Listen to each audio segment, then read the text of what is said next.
you could give everybody watching these set of videos a 3-step action plan to change, to really start striving for what it is they want to accomplish. And I mean, we can use the word success, but success means a different, you ask 10 people and 10 people are going to give you a different answer of success.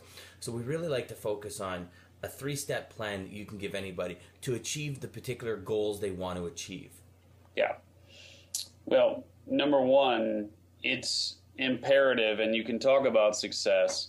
I happen to have a quote that I use in my presentations that I very much like, which is from a gentleman by the name of George Sheehan, who was he lived in the early 20th century. But what he said was that success means having the courage, the determination, and the will to become the person you were meant to be. And I use that because I really like it. And as you said, everyone's got their own definition. But for me, if you have that courage and you have that determination, you have that will to become the person you were meant to be, then literally everything else falls into place.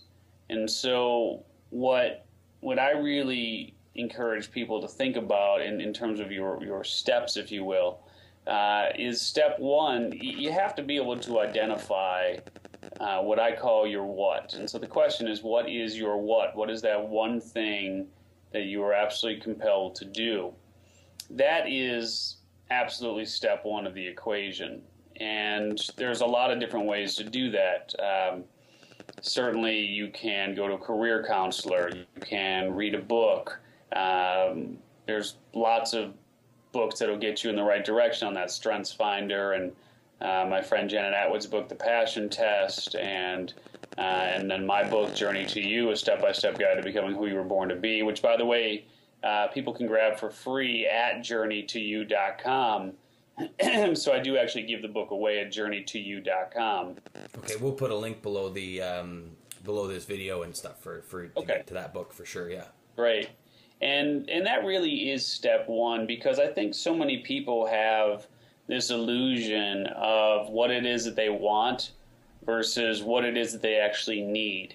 And there's often a huge disconnect between those two frames of mind. People seem to think that they need X, Y, and Z, or they want X, Y, and Z, and the two don't necessarily mesh.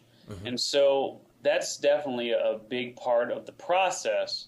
So step one is absolutely to identify your what. Be very clear on what it is that you're compelled to do, your unique gift, something that differentiates you from the other beings that walk this planet. You have to be able to understand what that is. Number two, I do think that it's really imperative to understand what it is that you actually need versus what it is that you want. And step three, you have to have a plan of action to get to a certain point down the line. Doesn't mean that that's your end point, but it does mean that you have to have a goal, you have to have an objective, something that you're working towards on a consistent basis.